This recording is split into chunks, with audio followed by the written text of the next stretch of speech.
It was a warm, late afternoon in a quiet suburban neighborhood. The streets were empty, save for a few cars parked along the curbs and the occasional passerby taking a stroll. A young woman who had just finished a long day of work was driving home, her tired eyes focusing on the road. She wasn't in a hurry, but her thoughts were far away, lost in the haze of the routine tasks that awaited her at home. Her car, a worn-out sedan that had seen better days, hummed steadily as it made its way down the street. The vehicle was a little battered with a few dents here and there, but it was reliable. It wasn't the kind of car that demanded attention, and that suited her just fine. She wasn't looking for flashy things. All she wanted was peace of mind and to get home without any trouble. As she turned the corner, her attention briefly wandered. She checked her phone for any messages, just a quick glance to make sure nothing important had come up. Her eyes flicked back to the road for a split second, but in that moment she saw the flashing lights in her rearview mirror. A police car had pulled up behind her. Her heart skipped a beat. She wasn't doing anything wrong, but there was always that initial pang of unease whenever a police officer was involved. She had been stopped by cops before, but usually it was for simple things like a broken taillight or a misplaced turn signal. She pulled over to the side of the road, rolling down her window as the officer walked up to her car. The sun was beginning to dip behind the trees, casting long shadows over the street. The officer's uniform was crisp, his posture rigid as he approached her door. His eyes were hidden behind dark sunglasses, but there was no mistaking the stern look on his face. "Good afternoon, ma'am," the officer said, his voice firm but not unfriendly. "Do you know why I pulled you over?" The young woman, trying to remain calm, shook her head. "No, officer. I'm not sure." He glanced down at his ticket pad, flipping it open. "I noticed a few things that caught my attention. Your registration is expired and your windows are a bit too tinted for this area. Those are violations of the local traffic code." The girl nodded slowly. She had been meaning to get the registration renewed, but life had been busy lately. As for the tint on her windows, it had been there for as long as she could remember. It wasn't something she had ever given much thought to, but now she was starting to worry. She hadn't expected to get pulled over, and her mind raced to figure out what to say. "I'm really sorry, officer. I've just been so busy lately and I didn't even realize the registration had expired. I'll get it fixed as soon as possible," she explained, hoping her sincerity would be enough. The officer didn't respond immediately. Instead, he stood there for a moment, looking at her through the window, sizing her up. She felt a strange tension in the air, but she couldn't quite place it. Her palms began to sweat, and she subconsciously tightened her grip on the steering wheel. "I understand, ma'am, but I'll need to check your documents." "Step out of the car, please." The girl's eyes widened. "What, step out of the car?" She didn't mean to sound confused, but it was unexpected. She had been stopped before, but no officer had ever asked her to step out of her vehicle unless there was a more serious issue. She looked at the officer, trying to read his expression, but all she saw was the same cold, unreadable face. "Ma'am, I need you to step out of the car now," the officer repeated. His voice more forceful this time. Her heart began to race. She couldn't understand why this was happening. She wasn't a criminal. She wasn't even upset.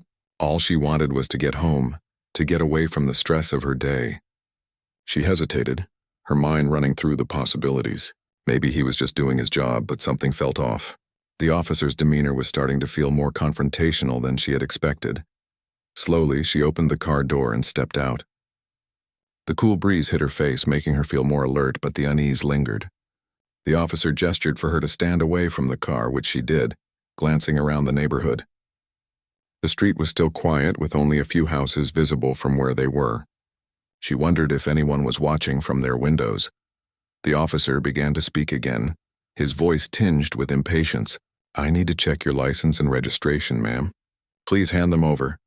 She complied, reaching into her purse and handing him the necessary documents. She kept her eyes on the ground, feeling small and exposed. The officer took them without a word, his expression still unreadable.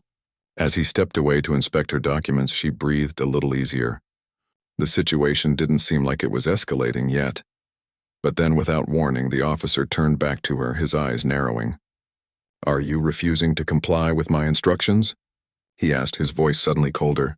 "No, I'm not refusing, officer," she said quickly, raising her hands in a gesture of innocence. I was confused. I didn't mean any disrespect." The officer didn't respond, but there was a brief pause as he stood there, staring at her. She felt a chill run down her spine. Something about the way he looked at her made her feel uneasy, like she was being judged, though she wasn't sure why. She tried to calm herself, reminding herself that she wasn't doing anything wrong. Without warning, the officer stepped closer. She hadn't expected it, and before she knew it, he was standing right beside her car, his hand gripping a long wooden club. She froze, her mind racing. What was going on? Why was he holding a club? "Ma'am, I've had enough. Step aside." "I'm breaking the window." Her stomach dropped. Breaking the window? She couldn't believe what she was hearing. Was this really happening? She hadn't done anything wrong, and yet this officer was threatening to destroy her car. Panic set in, and she took a step back, her heart pounding in her chest. She had never experienced anything like this before. "Wait, what are you doing?" she asked, her voice trembling, but the officer didn't answer. Instead, he swung the club at the window with a swift, decisive motion. The glass shattered into pieces, the sound loud and jarring. The young woman jumped back, covering her face with her hands to shield herself from the flying shards. The world seemed to slow down in that moment, her mind struggling to make sense of what had just happened. The officer stood there for a moment, his breathing steady as he looked at the shattered glass. It was as though time itself had frozen. Then something in his eyes changed. He paused and took a long, hard look at the interior of the car. It was a small detail, but it struck him like a bolt of lightning. A small emblem on the dashboard caught his eye, and the officer froze, his grip on the club loosening just slightly. His eyes widened as recognition hit him like a wave. This wasn't just any car. He knew who the owner was. The young woman, still shaken by the officer's actions, stood there unsure of what was happening. She was caught between confusion and fear, still reeling from the events that had unfolded in such a short amount of time. And then, the officer's face shifted. The stern, unyielding expression softened. He took another step back, almost as though he had just realized the gravity of the situation. This wasn't just any girl. This wasn't just any car. This was the chief's daughter. The young woman stood frozen in place, her heart still pounding from the shock of what had just happened. The officer, who moments ago had been full of authority and anger, was now standing a few feet away, his grip on the club loosening as he stared at the dashboard of her car. She was still trying to make sense of everything. The glass from the shattered window glistened on the ground like broken memories, but none of that seemed to matter anymore. Her mind raced as she tried to piece together why the officer had suddenly changed. What was it about her car that had made him stop in his tracks? She hadn't seen anything different except for the small emblem on the dashboard. A gift from her father, but surely that couldn't have meant anything, right? The officer didn't move at first. He stood there, staring at the emblem for what felt like an eternity. His eyes were no longer cold and unyielding, but filled with something else. Perhaps confusion, maybe even guilt. The shift was so sudden that it almost seemed like the entire world had shifted with him. Finally, the officer cleared his throat and stepped back. "Ma'am," he said, his voice quieter than it had been before, "do you know who I am?" The question was strange.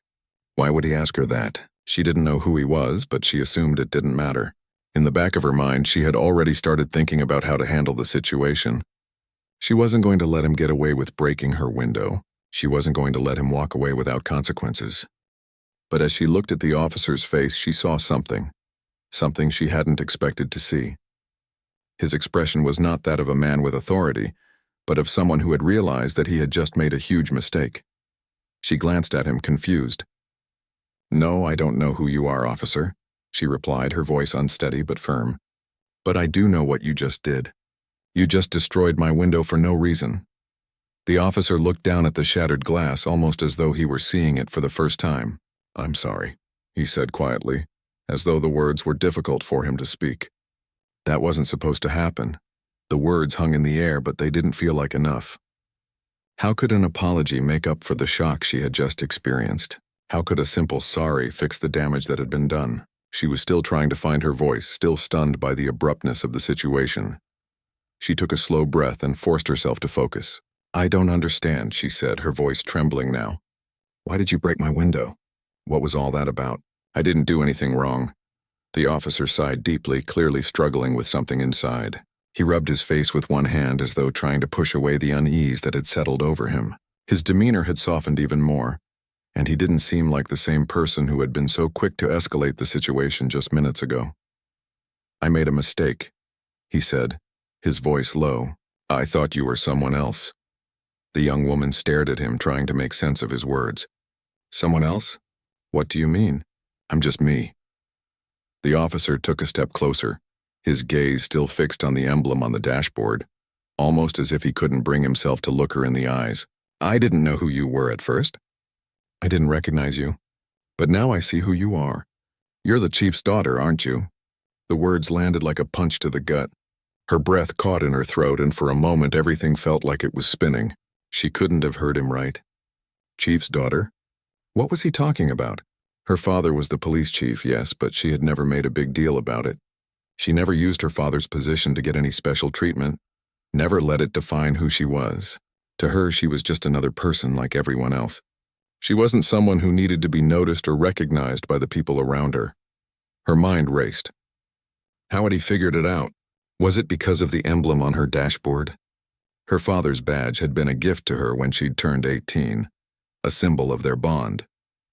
She hadn't thought much of it, but now it seemed to have changed everything. "You're the chief's daughter," the officer repeated, almost as though he were trying to convince himself. "I should have known. I should have recognized the car, the emblem. It's my fault." She took a step back, trying to process what he had said. What does that have to do with anything? Why does it matter who my father is? Why did you act like that? You had no reason to break my window. No reason at all. The officer's face reddened with embarrassment. He looked down at his shoes as if trying to avoid eye contact. "I shouldn't have done that. I really shouldn't have. It was a mistake. I thought you were someone else, a person who's been causing trouble around here. I've been dealing with a lot of stress lately, and when I saw you, I just reacted." The young woman didn't know how to respond to that. She didn't know how to process what he was saying. He had been so aggressive, so quick to escalate things, and now he was saying it was all because of a mistake? Because he had confused her with someone else? It didn't feel right. It didn't make sense. "Are you telling me that you've been harassing people because of this mistake?" she asked, her voice rising in disbelief. "You don't get to take your frustrations out on me just because you're having a bad day, officer. You don't get to break my window and then apologize. That's not how this works." The officer was silent for a moment, looking at her with a pained expression. "You're right," he said, his voice quieter now. "I shouldn't have done that. I was wrong. But I can't take it back now. I've already made a mess of everything." The young woman shook her head, trying to process the emotions that were swirling inside her. Anger, confusion, frustration, everything was bubbling to the surface. She felt like she was losing control of the situation, and that wasn't something she was used to. "Why should I believe anything you're saying?" she finally asked, her voice sharp. "You've already broken my window, and now you want me to trust you?" "I'm not asking you to trust me," the officer said, his voice full of regret. "I'm just asking for your understanding. I was wrong, and I know that. But I need you to know that I didn't mean for any of this to happen." She stared at him for a long moment, trying to figure out what to do next. The broken glass, the ruined window, it was all still too much. But somehow she could see the sincerity in his eyes. It was strange, almost as though this man had been changed by his mistake, like he had realized just how far he had gone. "I don't know what to say," she whispered. "I don't know what to do." The officer didn't reply. Instead, he reached into his pocket and pulled out his badge. "I'm going to fix this," he said quietly. "I'll make sure you get the repairs you need. And I'll report everything that happened today. I'll take responsibility for it." The young woman didn't know what to say to that. She didn't know if she could forgive him, or if she even wanted to. But one thing was clear. Things had changed in that moment. The officer who had once seemed so certain of his actions had suddenly become a man who understood the weight of his choices. She didn't know what would happen next. But for the first time, she felt like maybe, just maybe, things might turn out differently than she had expected. The officer's words hung in the air, and for a moment neither of them spoke. The young woman could hardly believe what had just unfolded. She had been shocked when he'd first shattered her window, but now, hearing his apology and the admission of his mistake, she didn't know how to feel. Part of her was still angry. No one had the right to destroy her property, no matter what the circumstances were. But another part of her was surprised by his honesty, by how genuine his apology seemed. For a long moment, the officer stood silently, waiting for her response. He had removed the club from her car, holding it in his hand awkwardly as if unsure what to do next. He wasn't in control anymore. She couldn't bring herself to look at the shattered glass. She had seen it fall, heard the noise, and felt the impact of what had happened. But now it felt like it didn't matter as much as it had before. Her emotions had shifted, and while the anger was still there, it wasn't the only thing she felt. It was as if the anger had cracked open a space for something else, something more complex. "You're asking me to trust you?" she finally asked, her voice quieter than before. The officer nodded, his eyes filled with regret. "I know I don't deserve it, and I know I can't take back what I did, but I want to fix this. I need to make it right." She looked at him, searching his face for any sign of insincerity. But the more she looked, the more she realized that what she saw in his eyes wasn't just guilt. It was real regret. He wasn't just apologizing to get out of a bad situation. There was something more, something that felt human. It wasn't easy for her to let go of the anger, though. She was still shaken by how quickly the situation had escalated. She had been just another person driving home from work, and within minutes everything had spiraled out of control. The officer's actions had felt out of place, unnecessary, and the damage to her car wasn't something that could be ignored. "Why didn't you just give me a ticket like everyone else?" she asked, her voice still a little shaky. "Why did it have to get to this point?" The officer sighed and lowered his head. "I don't have a good answer for that. I let my emotions get in the way. It was foolish. I saw the car and I assumed the worst. There's been a lot of stress at work lately and I took it out on you. I shouldn't have." She took a deep breath, trying to process everything. Part of her wanted to stay angry, to hold on to the feeling of being wronged. But another part of her realized that the officer wasn't the same person who had first approached her. There had been a shift in him, something real, something that wasn't just about covering his tracks or trying to escape the consequences of his actions. The officer's gaze flickered toward the shattered window once more, and then he looked back at her. "I know it's not enough, but I want to make it right. I'll cover the cost of repairs and I'll file a full report about what happened today. I won't just sweep it under the rug." The young woman felt a mixture of frustration and exhaustion. She didn't want to deal with the aftermath of this anymore. She didn't want to have to think about her car, or about this officer, or about how her life had been disrupted in such a strange, confusing way. But at the same time, something inside her softened. Maybe it was the officer's honesty, or maybe it was just the rawness of the situation, but she didn't want to leave things like this. She didn't want to walk away with just bitterness. The world was full of that already, wasn't it? She took another step back, her mind still processing the shift in her feelings. I don't know if I can forgive you yet," she said, her voice more uncertain now. "I'm still trying to figure out how to feel about all this." He nodded, understanding. "I don't expect you to forgive me just like that. I don't expect anything. I just want you to know that I'm not going to ignore what happened. I want to be accountable for it." She looked at him again, this time with a new kind of awareness. He wasn't trying to justify his actions. He wasn't pretending like everything was fine. He was standing there, vulnerable in a way she hadn't expected from someone in his position. "I'm not looking for a handout," she said, her voice steadying. "I just want to make sure this doesn't happen to anyone else. You can't treat people like this." "I know," the officer said softly. "And I'm sorry for making you feel like you were less than anyone else. You deserve to be treated with respect, not with aggression. I'll take full responsibility for everything that happened today." She nodded, feeling the weight of the situation slowly starting to lift.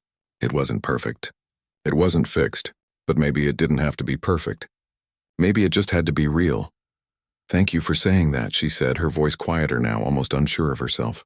"I'm not sure what happens next, but I appreciate that you're owning up to it." The officer seemed to relax a little, the tension in his shoulders easing. "I'm going to make sure you're taken care of," he said, his voice a little firmer now. "I'll make the call to the department about the repairs, and I'll make sure this is documented so it doesn't get swept under the rug." She nodded slowly, still processing everything. It felt surreal, like the world had turned on its head in a matter of minutes. She had been ready to fight, to push back, to demand justice. But now she didn't know. There was something about this officer's sincerity that made her pause, made her question what she'd been so sure of. It wasn't easy, but she decided to let go of the anger for now. She couldn't fix everything, and she couldn't control how people behaved, but she could choose how to respond. She could choose to acknowledge that sometimes people made mistakes, and sometimes those mistakes could lead to something better. "I'll let you handle the repairs," she said, her voice more composed now, "but I want to make sure it's done right." "I promise," the officer said. "I'll make sure everything is handled.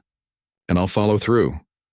As the young woman stood there looking at the officer who had just moments ago shattered her window, she realized that things weren't always as clear-cut as they seemed.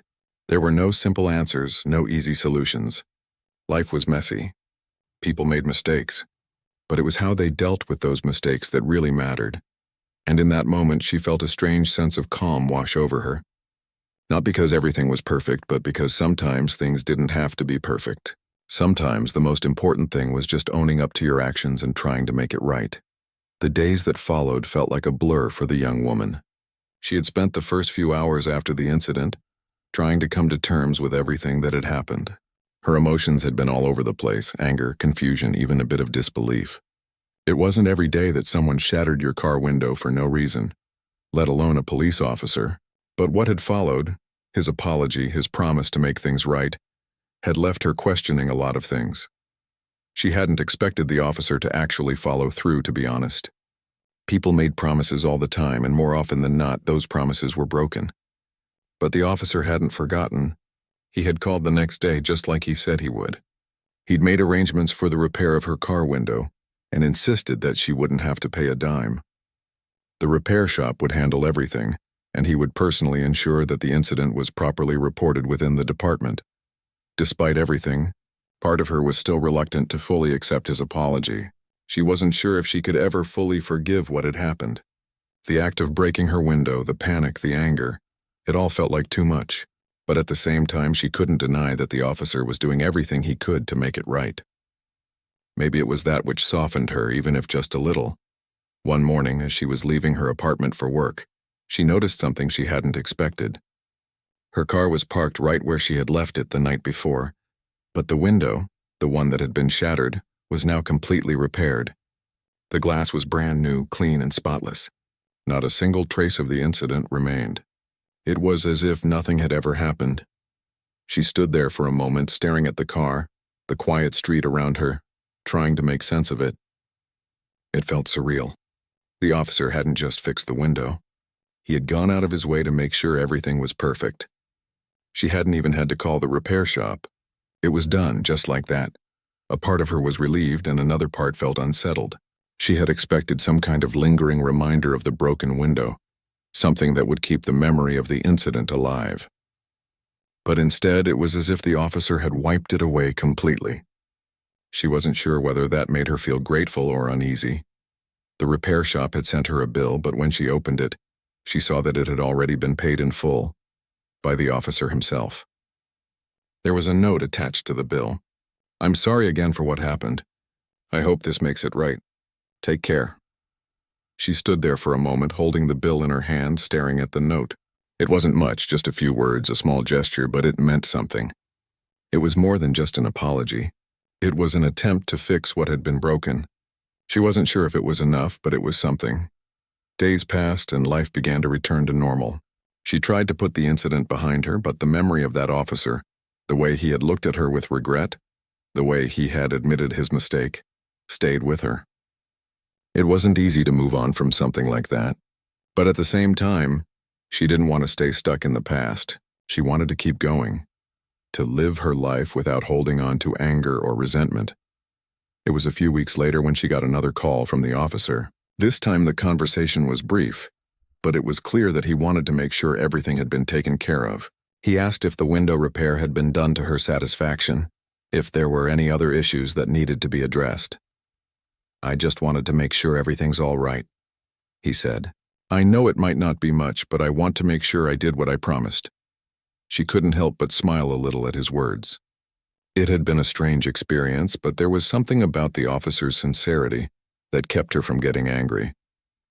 He wasn't trying to sweep things under the rug. He wasn't brushing her off. He was genuinely concerned about making things right, even weeks after the incident. "Yes," she replied. "Everything's fine. The window's perfect. I really appreciate it. Thank you." There was a pause on the other end of the line, and she could hear the officer let out a small sigh of relief. "I'm glad to hear that," he said. I've been thinking about it a lot, and I really just wanted to make sure you weren't left with any bad feelings. She thought for a moment. I still don't know how to feel about what happened, she admitted. It was a shock, to be honest, but I don't think I'm holding on to it anymore. I know you're doing everything you can to make it right, and I appreciate that. I just want you to know that I understand how it felt. I know I can't undo the past, but I don't want you to feel like I'm ignoring it. I'm not. I'm truly sorry for what happened. There was something about the officer's voice that made her believe him. She could tell that he wasn't just saying the words to make her feel better. He was speaking from a place of real regret. It wasn't easy for him to admit his mistake, and it wasn't easy for her to accept it. But there they were, in this strange place between forgiveness and lingering doubt. I'll be honest, she said. I don't think I'll ever fully forget what happened, but I don't want to stay angry about it either. I want to move on. That's all I can ask for, the officer replied. I'm glad you're not holding on to anger. I think that's the hardest part for people, to let go of the past. They talked for a few more minutes, mostly small talk, but it was clear that the officer was trying to make sure that everything was settled. It wasn't just about the window anymore. It was about something deeper, about trying to fix a broken trust and rebuild a sense of respect between them. As the conversation ended, she hung up the phone and stood there for a moment, reflecting on the entire situation. She had been angry. She had been scared. But somewhere along the way, things had shifted. The officer had done what he said he would do. He had taken responsibility for his actions, and he had tried to make things right. That was something she couldn't ignore. It didn't mean that everything was perfect or that the memory of what happened would just fade away. But it did mean that maybe, just maybe, there was room for growth, room for forgiveness. She wasn't sure where this experience would take her, but for the first time since the incident, she felt a sense of peace. Not because the situation had been fixed, but because she had chosen to move forward. It wasn't about forgetting what had happened. It was about learning from it and finding a way to move on. And for the officer, it was the same. It wasn't about erasing his mistake. It was about owning up to it and trying to do better. She walked back to her car, looking at the new window, the shiny glass reflecting the sunlight. It was a reminder, not just of what had happened, but of what could happen when people took responsibility for their actions. Maybe that was the most important lesson of all.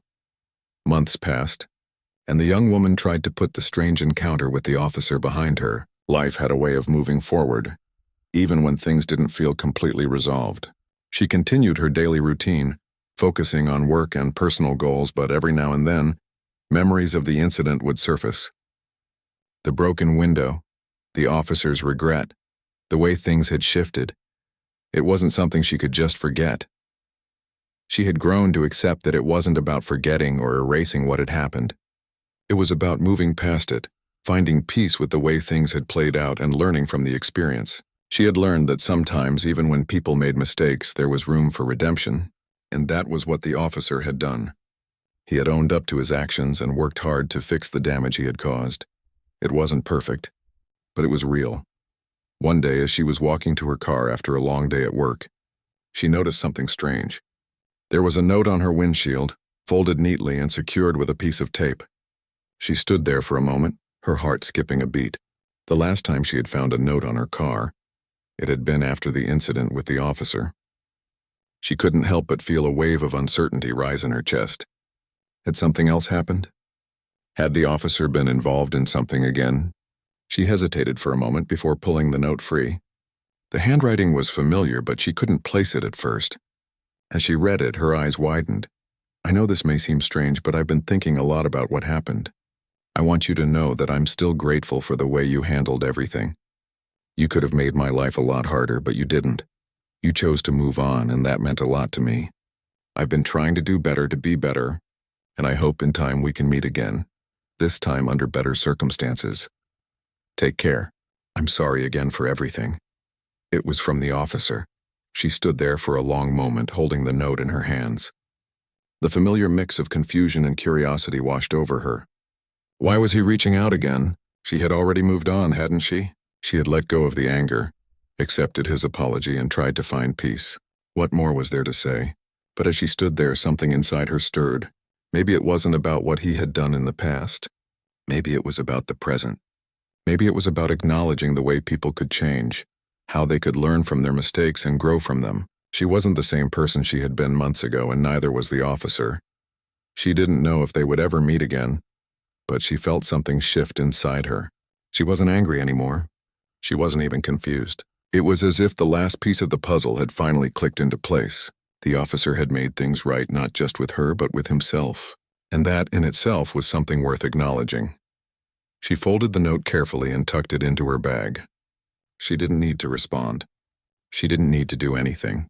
She just needed to keep moving forward, knowing that this chapter was complete. Over the next few weeks, life continued as usual.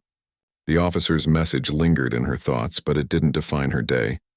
She was focused on her work, on her personal goals, and on the small joys of everyday life. She was content even if there were still moments of doubt, moments where she wondered if she had made the right decision, but those moments were fleeting. They didn't consume her anymore. Then one day, as she was walking to her car after work, she spotted the officer again. He was parked a few spots down, leaning against his car, looking at her with an expression she couldn't quite read. Her heart skipped a beat and she froze for a moment, unsure of what to do. Part of her wanted to turn and walk the other way, to avoid this confrontation. But another part of her knew that she had to face it, face him. She walked over slowly, her steps hesitant at first. The officer looked up as she approached, his face softening when he saw her. He pushed himself off the car, standing up straight. There was something about the way he held himself now, different from before. He wasn't as rigid, as defensive. He was calm, almost vulnerable. "Hi," he said quietly, his voice unsure. "Hi," she replied, her tone steady but cautious. They stood there for a moment, neither knowing exactly what to say. The air between them was thick with unspoken words, with all the history of their strange encounter. But in that moment, neither of them seemed interested in rehashing the past. It had been dealt with. The window had been repaired. The apology had been given. There was no need to drag it out further. The officer shifted his weight, looking at her with a mix of regret and hope. "I just wanted to say, thank you, for everything. For not making it worse than it had to be." She nodded slowly. "I've thought a lot about what happened, and I think I understand now. People make mistakes. What matters is what they do afterward." He looked down for a moment, his expression softening. "I'm glad you think that. I've been trying to be better, trying to not let my mistakes define me." She smiled faintly. "I think we all have things we wish we could take back, but we can't. All we can do is keep going." There was a long pause, but it wasn't awkward. It was comfortable, like they both knew that the past was behind them. The officer gave a small nod as though agreeing with her words. "Take care of yourself," he said quietly. "I'll keep trying to do the same." With that, he turned and walked back to his car, leaving her standing there for a moment. She watched him drive away, feeling a strange sense of closure wash over her. It wasn't a perfect ending, but it was an ending nonetheless. She got into her own car and started the engine. The familiar hum of the engine, a comforting sound. As she pulled out of the parking lot and onto the street, she realized that in a strange way she felt free. Free from the anger, from the confusion, from the need to hold on to something that had happened months ago. Sometimes, life didn't give you perfect resolutions. Sometimes things didn't work out the way you expected. But what mattered was the journey. What mattered was the growth, the learning, and the choice to move forward no matter what. And with that thought, she drove into the future, leaving the past behind her.